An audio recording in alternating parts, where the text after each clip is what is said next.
कृष्ण भगवानको नाममा गरेको यो काण्डले हिन्दू धर्मको इज्जतमा दाग लागेको छ। धर्मको नाममा चल्ने संस्थाहरू कति पवित्र हुन्छन् है। हरे कृष्ण भन्दै नाच्ने गाउने गरिब बच्चालाई पढाउने ठाउँ त स्वर्गै होला नि। तर आज म त्यो स्वर्गको यस्तो कालो सत्यहरू खोल्दैछु जहाँ भगवानहरूको नाममा राज गरिरहेका छन्। अप्रिल 2026 बुढानील कण्ठको इस्कन गुरुकुल एउटा 5 वर्षको बच्चा माथि चरम शारीरिक यातना र अर्को नाबालिग माथि वर्षौंदेखिको यौन दुर्व्यवहार। यो घटनाले देशै हल्लायो र आज यो भिडियोमा गहिराईमा बुझौं उनीहरूले भित्रको अपराधीलाई कसरी जोगाउँछन्, ब्रह्मचार्यको नाममा कसरी गरिन्छ, नेपाली राजनीतिमा उनीहरूको कस्तो इन्फ्लुएन्स छ र नेपालमा उठाएको अरबौं चन्दा विदेशमा कसरी जान्छ। यो साच्ची भन्नु पर्दा एक ठाउँको या नेपालको घटना मात्रै होइन, विश्वभर 450 भन्दा बढी बच्चाहरूको जीवन पार्ने यो 50 वर्ष भन्दा पुरानो इन्टरनेशनल गेट हो या भनौं इन्टरनेशनल नेटवर्क हो। तर जब यो पाप बाहिर आयो उनीहरूले पुलिसलाई बोलाउनुको साटो यस्तो प्रपञ्च रचे जुन सुनेर सायद जसको पनि रगत उम्लिन्छ। यिनीहरूले पुलिस बोलाउनुको सट्टा त्यो पाप दबाउनुको लागि उनीहरूले आफ्नो पिआर मेसिन अन गर्न सुरु गरे। उनीहरूको जहिले एउटै रेडिमेड जवाफ हुन्छ,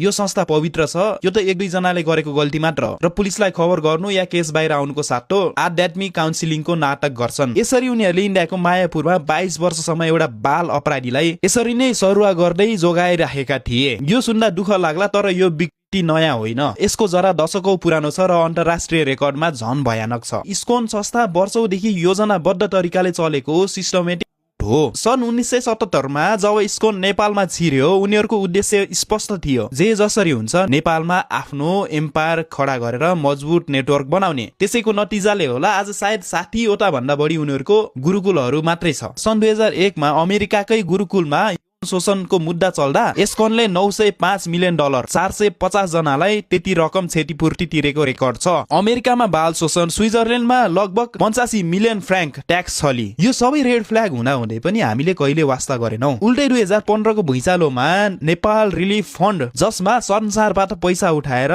यिनीहरू आफै त्यहाँ नेपालमा हिरो बने। तर यो परोपकारी आवरण भित्र नेपाली बच्चाहरूले कसरी भएर बनाइदैछ र पैसा कहाँ गायब पारिरहेछ। अबको बिजनेस मोडल सुन्नुस्। त्यो हिरोइजम पछाडि सोझा नेपालीहरूले यस्तो व्यापार चलेको छ। सिम्पल छ, गरिबको बच्चालाई संस्कार र शिक्षाको लोभले गुरुकुल ल्याउने अनि के गराउने, सित्तैमा काम, अर्थात् सडकमा किताब बेचाउने, सरसफाई गराउने, खाना पकाउने। बच्चाले सडकमा गएर किताब बेचेर लिएको प्रत्येक पैसा, प्रत्येक रुपैयाँ जान्छ। ती बच्चाहरू बन्छन् जसको न तलब हुन्छ न भविष्य। अर्कोतिर मन्दिरको चन्दा र 50,000 को लाइफ मेम्बरशिप, त्यो कहाँ जान्छ? कुनै पब्लिक अडिट छैन। नेपालका भक्तहरूले दिएका पैसा इन्डियाको मायापुर भन्ने ठाउँमा बन्दै गरेको $1 मिलियन अर्थात् रुपैयाँको मन्दिरमा